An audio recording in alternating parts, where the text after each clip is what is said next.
take a look at this. But how did I get to this point? Now look at this. Surprisingly, or not surprisingly, this isn't even where I started out, because if it were, I'd be a goading god by now. But that's just not how it works, because games are hard to make. But why are games so hard to make? This looks pretty simple, you might be asking. Well, you'd be correct, this is pretty simple in the grand scheme of things, but remember where we started earlier.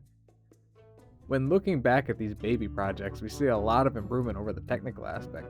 The coding and concepts behind making a mechanically good game, I mean, come on, look at these two side by side. There is no debating which is better objectively. But how long did it take me to get to this point? Well, I'm a senior in college for game development and design, so besides learning game development, I've also had to study up on calculus, advertising, reading, writing, blah blah blah blah blah blah. I mean, it's not all that bad. I love math and I'm taking honors multivariable and vector calculus, otherwise known as Calc 3, prob and stats, and linear algebra all semester. I really like math. Beyond the second half of my first year, I had never sat down and made a game before. I had a little bit of Java, Python, and C++ experience from a little thing called CodeHS back in high school, but that was it.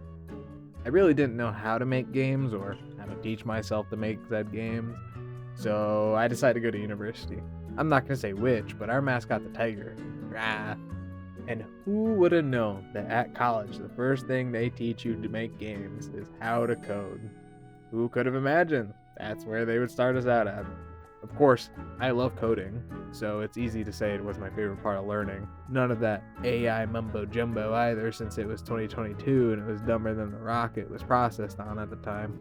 Quick side note, I joined a Discord for game devs, and I was very much so met with with a bunch of AI bros talking about how good Snake was from ChatGPT. I was not very pleased. So, hey, you know what? If we decide you like this video and you want to create your own little gaming community, game dev community, I'd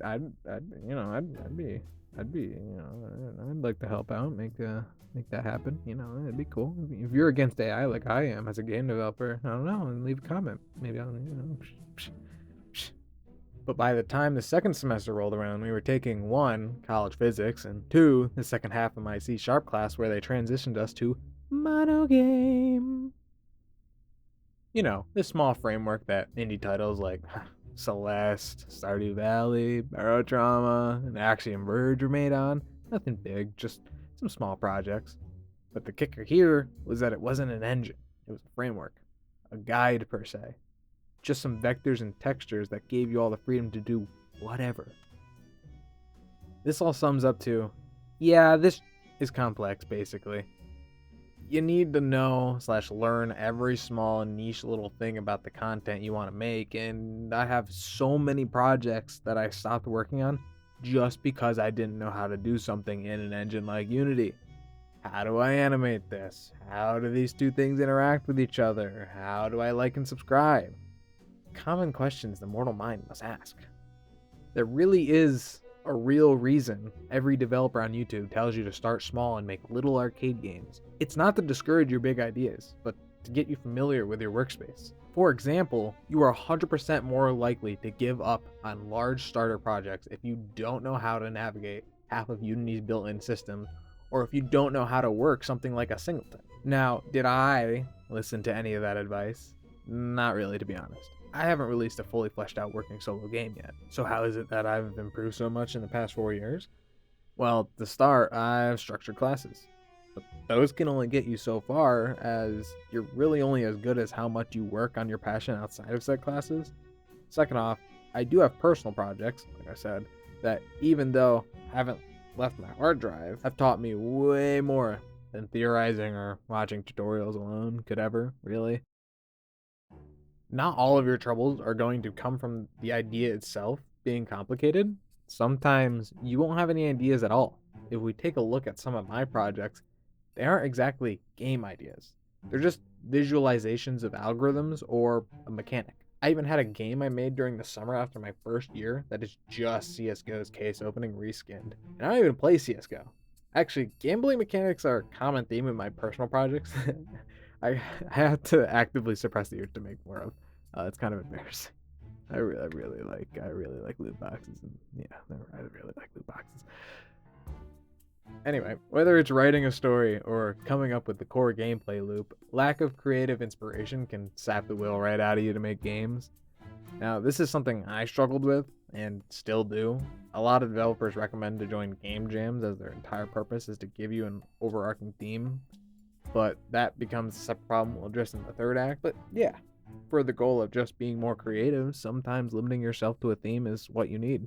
If you only have a cardboard box to play in as a kid, you're gonna imagine scaling a mountain inside. Well, you two shut up!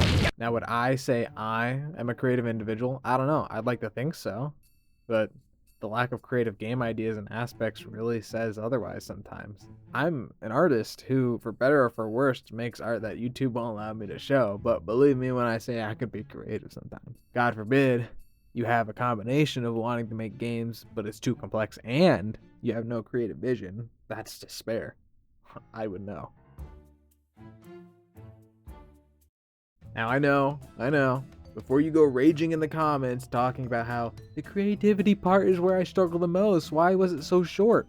There is a lot to talk about, but not much for me to comment on as I still haven't figured it out myself. If you want to help a fellow dev out, lend me some of your ideas and I can lend you some of mine.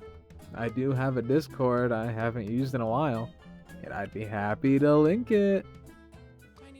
Yeah, at this part in the video, and I actually in the script, I actually got pretty distracted. Forgive me. I found a pretty looking game called Tiny Terraces by Vuvu Inc. while browsing YouTube. Very pretty, very nice, as you can see. I mean, look at it. It's awesome. Go check them out on Steam. So back to the scope of a game. You might already know how detrimental this can be to a game's development. Most know that as you develop, scope creep will eventually have to be addressed, but what a majority of people don't see in the population of game devs, like that scope creep is not only when you are actively developing. What I mean by this is that if I do magically have a creative idea that is also simple enough for my skill set to achieve, that the idea itself will run wild. Before I even once sit down to code it, I will fry my neurons with the infinite possibilities of how this game can turn out. Quite literally, it is too great of an idea. My brain just can't fathom it. This simultaneously deprives me of wanting to actually make the idea into a game, while also giving me the dopamine of completing said game. I guess the moral of the story is that if you have ADHD like I do, we must band together to keep ourselves accountable. No wonder I wanted structured undergrad after high school. It all makes sense. All of these things come together to make a game hard to make. We aren't skilled enough, we aren't creative enough, and when we are, it's too much to handle. Quite the predicament we have on our hands here. I'm not saying this is a professional opinion, as this is my experience, but if you'd like to see more TED Talk-ish videos like this, consider sticking around. I am working on a game right now. It just doesn't have more than 5 minutes worth of content for me to address. I guess that's what happens when you have to work on the back end, huh? Anyway, see you next time.